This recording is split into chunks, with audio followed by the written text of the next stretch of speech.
Hey guys, what's up? It's Bainita. Welcome back to the channel. I'm super excited because today we're going to be actually talking about how to break the decorating rules to make your home look cool. This is what designers do all the time. They actually break the rules. But it is really important to actually understand the decorating rules, which is what my channel is all about, because you have to kind of know the logic behind why things typically work in order to then break them.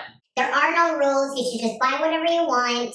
Don't listen to designers. This is so pretentious. That's true. You should do what you want. It is your money. It is your home. However, if it was just as simple as buy what you want, every single person would be an interior designer.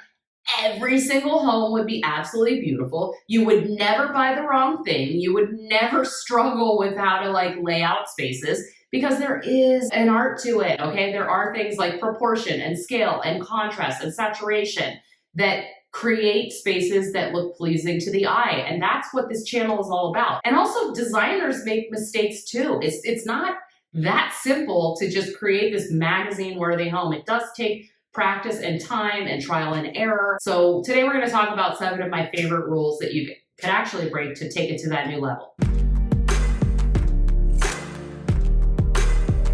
So the first one is this idea that everything in your rooms should be symmetrical. There's a truth to that, okay? And I have talked about this in a lot of previous videos, that it is a good idea to line some of your furniture up in the room on your architecture, like placing your sofa symmetrically, in line with the fireplace, or placing your bed between 2 windows so the eye feels balanced. However, what's actually going to take it to the next level and make it more designer is the idea of using asymmetry. So not having everything lined up with the center, not having everything equal. But the key behind it is about balance, okay? So if you have a fireplace in the center of your room, let's say you do a low day bed on one side, and then on the right side, you actually maybe do something higher. You hang a pendant on the left side, okay? So we're not actually doing symmetrical. But the balance still has to be there, okay? So if you got something low, then you got to compensate with something high, and then maybe there's another different thing that's higher over on this side, so there's still balance. If you ever have trouble doing this, I recommend to take a picture of a space in your existing room and look at it and see if it looks right to your eye. If it doesn't, think about this concept of balance and see, do I need to add some weight to one side in some way to compensate for this heavy item on the left? As long as there's some kind of balance, it will look good. Play around with it, move your existing furniture, try things in new spaces you never ever thought of before until it intuitively looks right to your eye. There's absolutely no reason why you cannot mix brass, chrome, bronze all in the same room. We talk a lot about the importance of having a lot of texture in a room to make it look interesting. Bringing in different metals actually makes it look more lived in and more designed over time. In fact, my vintage apartment here has a lot of different hardware on all the knobs and the door hinges, and I absolutely love it. Some are brass, some are bronze, but because it's all from the same period of time, it looks really interesting. And I think that's why people love historical homes, because it's not all matching and perfect, but it's still within the same style, but it's different. In my kitchen, I have brass light fixtures. I have antique brass little knobs. I have the black hardware on some of my appliances, and all of those mix together beautifully because they all actually work very nicely with the colors that I chose for the room. So it actually looks more dynamic and designer to put big furniture in a small room. It will actually trick the eye and make that small room feel bigger. So a lot of people have a home office set up in a guest room that's one of the smaller rooms of the space. Instead of going with a small desk, try going with a huge desk, okay? If you go with fewer but larger things in a smaller space, it will actually give the illusion that that room is larger, and it will actually feel more functional. Because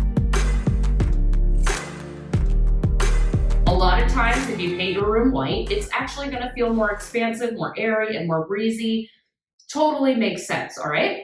But actually, in small spaces, sometimes painting those small rooms a dark color will trick the eye and make it appear larger. I see this perfectly exemplified in craftsman homes. Typically a lot of paneling, a lot of wood, lower ceilings.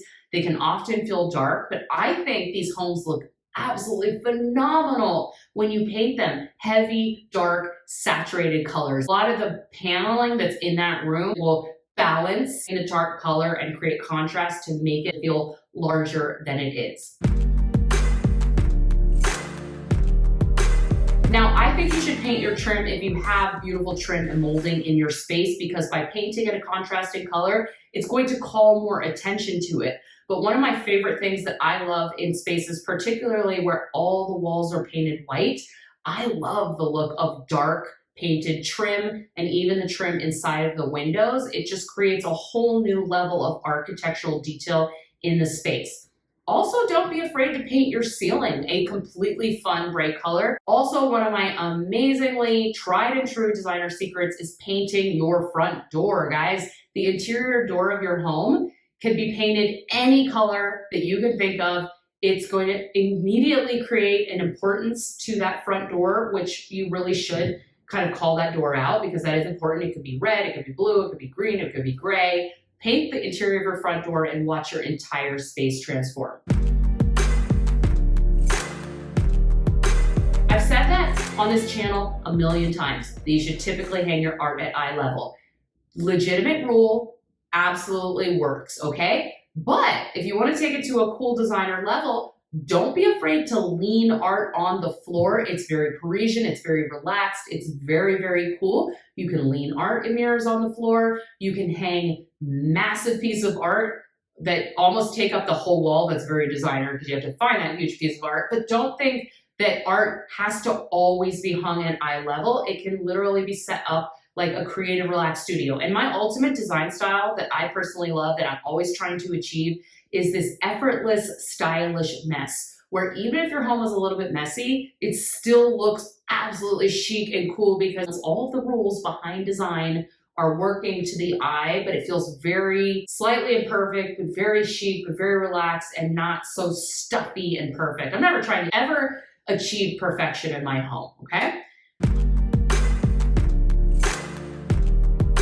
I have so many style sessions with my clients where they talk about having their existing sofa, and the first thing they say, well, it's really comfortable. This idea that you can't have a design forward sofa that is also comfortable is a complete myth, okay? So your sofa in a living room is the most important piece of furniture in that space and sets the entire tone for it. So you should have the sofa that you absolutely love, the thing that you are scared of, and do not be afraid to choose that in a bold color. It could be yellow, it could be green, it could be blue, it could be black, it could be purple, pink. That's going to be your hero piece in the room, okay? And so it's so much better to create the foundation of your design when you just pick that dream sofa and then design the entire space around it. So do not think that you need to stick with a gray sofa, a white sofa, a cream sofa. Just go for the sofa that you really want and decorate around it. It does not have to be neutral, and it can still be timeless. So those are my tips for today. Let me know what you guys think. If you liked the video and it was helpful, definitely hit like, and give me a comment below if you think I've missed a few things. There's so many other ones that I could possibly go with. I just really want to emphasize that interior design is trial and error. It's okay to work with what you have. It's okay to take your time in order to kind of create your own, beautiful, very personal design scheme. And if you guys are kind of struggling a little bit with what is your design style, I do have a free style quiz.